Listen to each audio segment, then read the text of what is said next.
Teman-teman, pada edisi 73 ini, saat teduh kita pagi ini berdasarkan Kitab Kejadian pasal 49.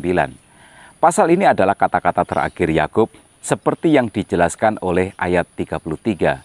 Setelah Yakub selesai berpesan kepada anak-anaknya, ditariknyalah kakinya ke atas tempat berbaring dan meninggallah ia, maka ia dikumpulkan kepada kaum leluhurnya.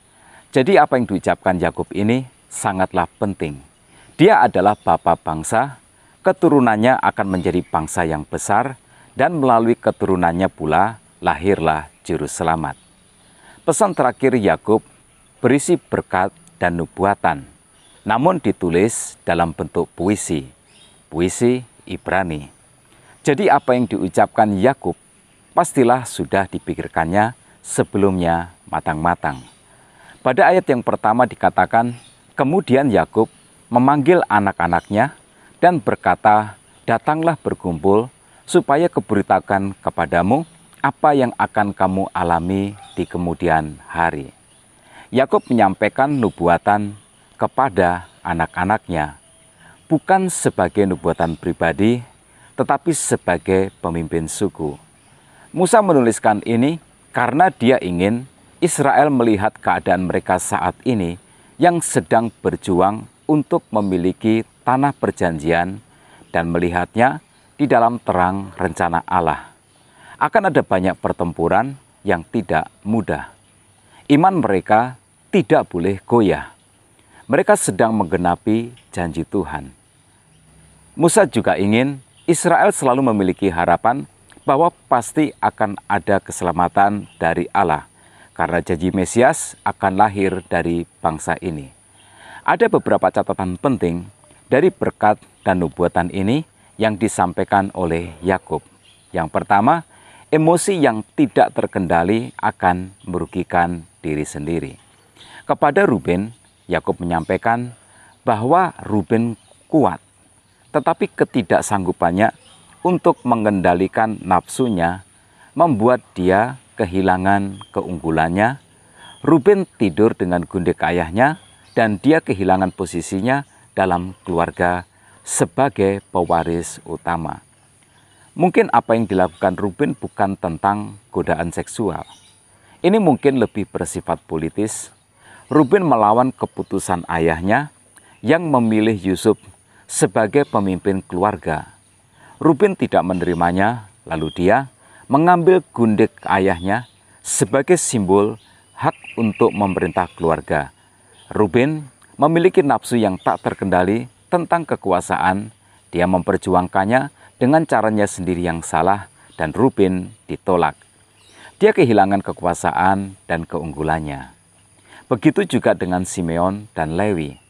Keduanya tidak mampu mengendalikan amarahnya sehingga kemarahannya berubah menjadi tindakan jahat yang licik dan keji.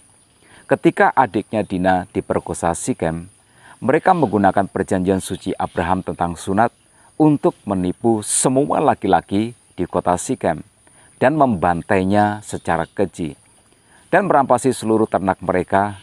Keturunan Simon dan Lewi akan diserahkan di antara suku-suku yang lain. Emosi yang tak terkendali hanya akan merugikan diri sendiri. Yang kedua, pilihan Tuhan adalah berdasarkan kasih karunia-Nya, bukan karena jasa manusia. Yehuda punya dosa besar di masa lalunya.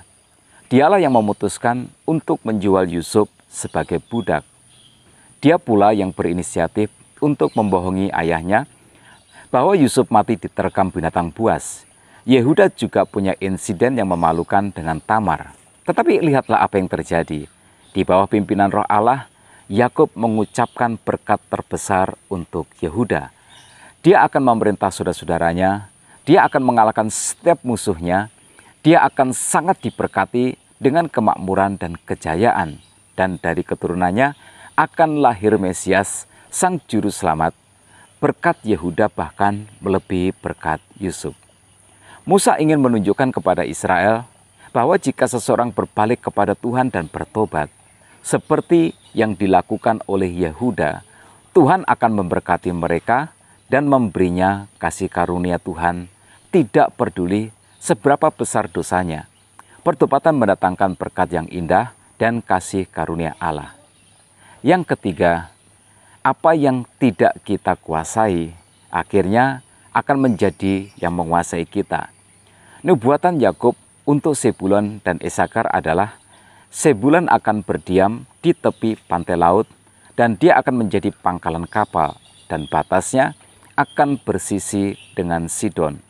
Sedangkan Isakar kuat tetapi malas, sehingga mereka tidak akan dapat menaklukkan musuh-musuhnya. Malahan mereka menjadi budak rodi bagi musuhnya.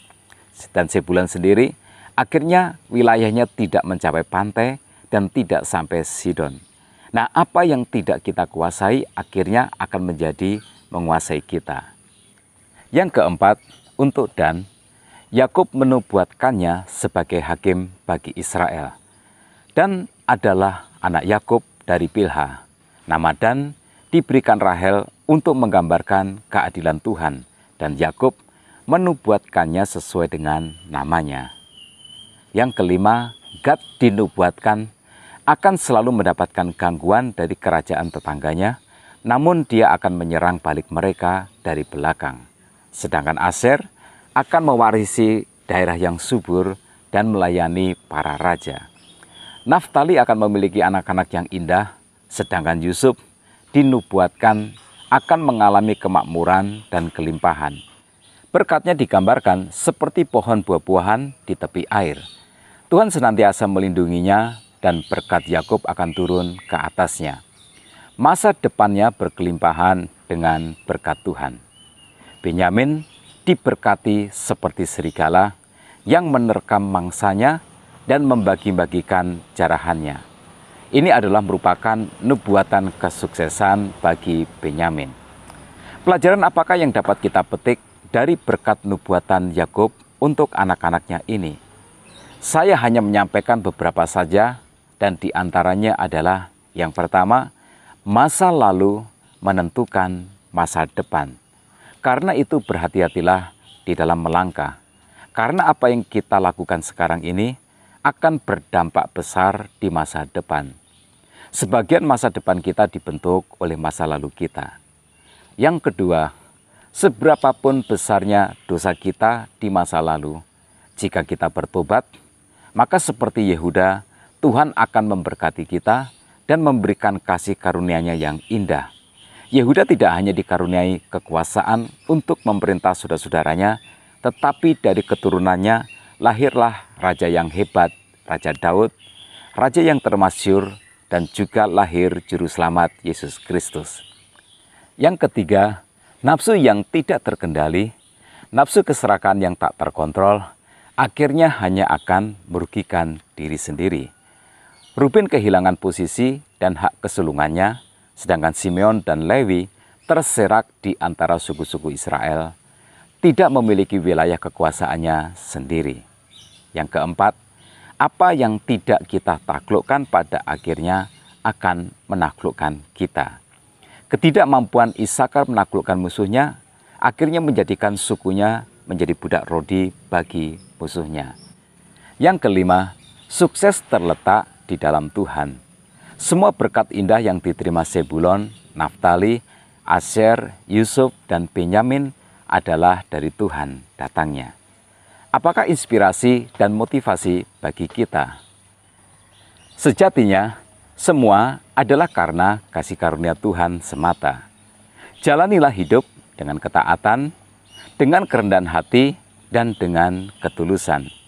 Keindahan hidup adalah bagi mereka yang ikhlas menjalani perannya yang ditetapkan Tuhan dalam kehidupan ini. Tetap semangat dalam kehidupan. Tuhan Yesus memberkati kita semua.